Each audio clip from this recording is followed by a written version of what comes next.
নতুন ভিডিওতে সবাইকে স্বাগতম। তো এখন সকালবেলা আমি খাতা নিয়ে বসেছি আর আমাদের বাড়িতে একটা লোন চলে, মানে গ্রুপ লোন চলে। তো সেখানে আমি গ্রুপ লিডার হয়েছি। তো সেখান থেকেই এখানে আমি খাতা সারা হচ্ছে যে কার কত টাকা জমা পড়বে। লোনটা যখন নেওয়ার সময় সবাই হাঁটে আমাদের বাড়িতে অনেকগুলো লোন নেয়। তো আসে অ্যাকচুয়ালি আমাদের বাড়িতে কেউ নেই, সবার সাহায্য করার জন্য আমার শাশুড়ি সবাইকে বলে, আর ওনার কাছে নাম্বার টাম্বার থাকে, তো সেজন্য দেয় আর কি।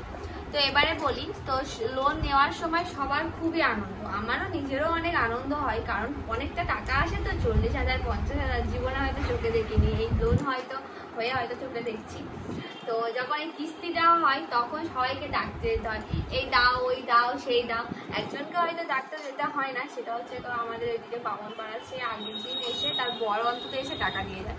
আর আমি এখানে করছি কে কত টাকা দিয়েছে আর কে কত টাকা ফেরত পাবে আর তার শোধ সেটা করে রাখছি, কারণ আমাদের ম্যাডাম বলেছে এটার কোনো যাতে গুলিয়ে না যায়, যে বলতে পারবে না আমি দিয়েছি এত করে করেছো, বা তো আমি যে খাতা সারছি সেও যে বলতে পারবে না যে আমি নিয়ে নিয়েছি।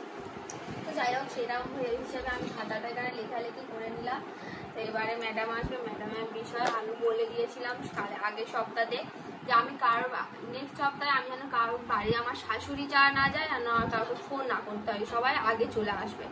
তো এখনো কারোর তো কোনো কিছুই নেই, কিছুই নেই, পাত্তা নেই। তো এখন দেখি কি হয়।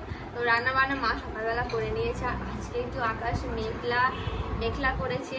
আর আজকে সব থেকে বড় একটা দিন, যেটা হচ্ছে আমাদের বাড়িতে রথ হয়। তোমরা অনেক আজকে হলো জগন্নাথ দেবের স্নান যাত্রা, আর আজকের দিনে দেখো কেমন পরিমাণে বৃষ্টি হচ্ছে। তো এত ভালো বৃষ্টি হচ্ছে, সত্যি কথা বলতে গেলে একটু ঘরে প্রাণ এলো। আর একজন দেখো বৃষ্টিতে ভিজছে, সে এত গরম লেগে গেছে ভিজছে।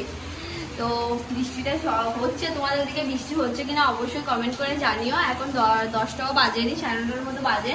তো দেখো এখন বৃষ্টি বেশ ভালোই বৃষ্টি হচ্ছে। আর আমার উপরে যেসব গাছগুলো ছিল, যে অরেঞ্জ কালারের যে জবা গাছটা এনেছিলাম না, সেটা মরে যাচ্ছে। তো সেজন্য নিচেটা নামিয়ে দিয়েছি, আর হলে সেটা আমাদের বাগানে ওখানে বসিয়ে দেবো।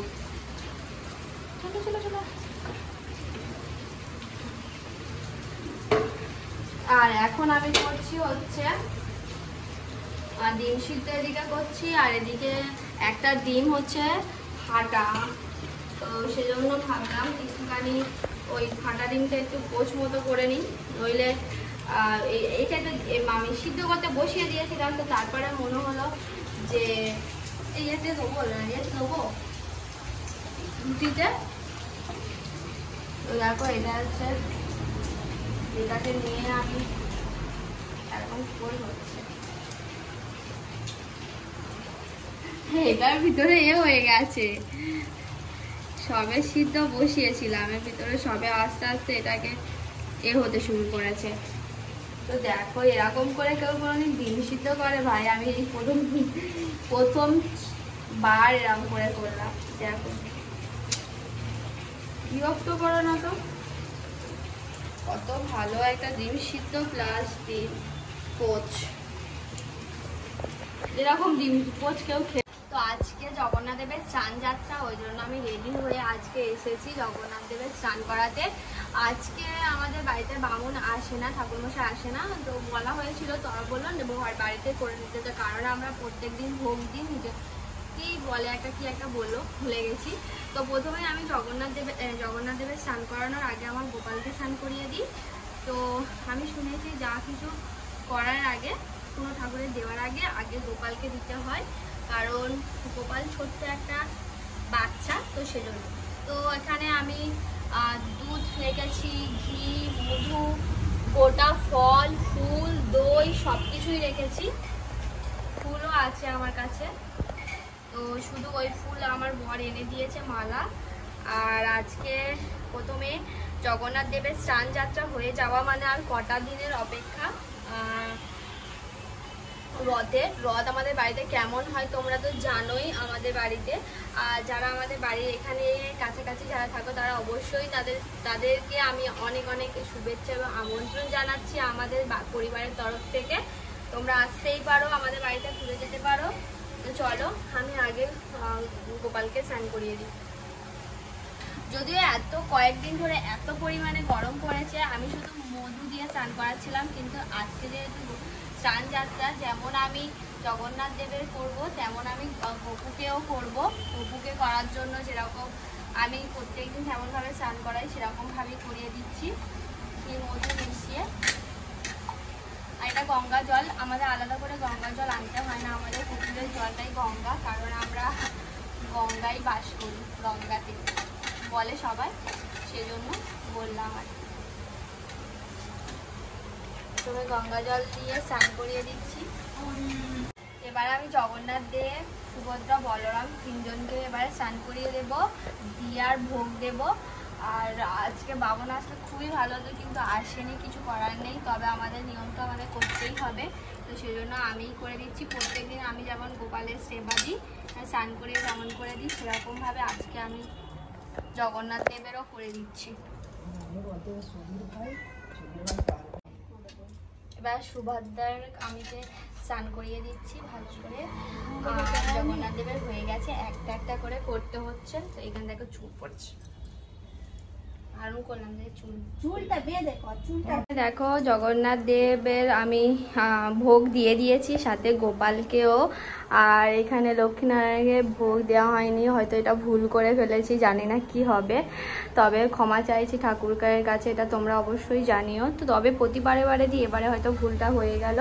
তো চলো দরজাটা বন্ধ করে দিয়ে আমি চলে যাই বাইরে, এখন একটু বন্ধ থাক। আর আমি শাড়িটা চেঞ্জ করে আসি, কারণ প্রচণ্ড গরম লাগছে, কেমন একটা হচ্ছে গরমেই শাড়ি পরে। তো আমার বরের জন্য শাড়িটা পরতেই হলো, কারণ বলছে যে একটা ভালো একটা ভিডিও করার জন্য। তো সবসময় ওরকমভাবে ড্রেস ভালো একটা প্রেজেন্টেশন একটা বলে কথা আছে, সেজন্য ভাবলাম একটু ভালো করে সুন্দর করে সেজে গুজে ভিডিওটা করা তো অনেকটা বেটার হবে, ওই জন্য ভালো এরকম করে সাজি। তোমরা অবশ্যই জানাবে কমেন্ট করে আজকে আমাকে কেমন লাগছে। আর জগন্নাথ দেবের যখন রথযাত্রা হবে তখন তো তোমাদের সাথে শেয়ার করবই, সেটা আরও অন্যরকম হতে চলেছে। তো তোমরা যারা যারা আমার চ্যানেলটি সাবস্ক্রাইব করো এখনই সাবস্ক্রাইব করে দাও, যাতে নেক্সট রথযাত্রার পুরো ব্লগটা তোমরা দেখতে পারো। রান্নাবান্না পুরো কমপ্লিট হয়ে গেছে, আর আমাদের জগন্নাথ দেবের স্নানও কমপ্লিট হয়ে গেছে। এবারে বাইরেতে না হালকা ঝিরিঝিরি বৃষ্টিও পড়ছে, আর ওই জন্য ভাবলাম আমরা খেয়ে নিই। আর আমি আজকে একটা জায়গায় বেরোবো, আর কালকে গেছিলাম একটা জায়গাতে ব্যাংকিং বিষয়ে, তো ওখানে একটা কাজ ছিল, সেটা এখনো কমপ্লিট হয়নি, ওই জন্য আবার আজকে যেতে হবে, ওই জন্য আমরা যাবো। তো আজকে কি কি রান্না হয়েছে তোমাদেরকে বলি। এখানে হয়েছে ভেন্ডি ভাজা আর একটা তেতো চচ্চড়ি, অনেকদিন পর হলো আমাদের তেতো চচ্চড়ি। আর হয়েছে এখানে মাছের ঝোল, আর এখানে হয়েছে ডাঁটা দিয়ে ডাল, খেসারির ডাল, যেটা আমার শাশুড়ি মা খেতে ভীষণই ভালোবাসে। তো চলো এই বুবু ঠান্ডা জলের বোতল নিয়ে যা ছুটে, ওই একটা বোতলে হবে। দেখছো একটা কাজ করবে না কেউ, আর আমাদের বাড়িতে মা সব করে দেয়। আমরা মানে আমি আর দিদিভাই বাড়ির মেয়ে, বউয়ের থেকে বেশি মেয়ে হিসেবে বেশি থাকি, সারাক্ষণ ল্যাদ খেয়ে খেয়ে খেয়ে খেয়ে খেয়ে খেয়ে আজকে আমরা এরকম অবস্থায় পৌঁছে গেছি। আর আমার শাশুড়ি মা যখন রেগে যায় তখন খুবই রেগে যায়, বলে যে এইসব কেন করছিস দিদিভাই। তো আর আমি দিদিভাইও যেমন আমিও তেমন, দুজনে মিলেই এখন এইসব হচ্ছে।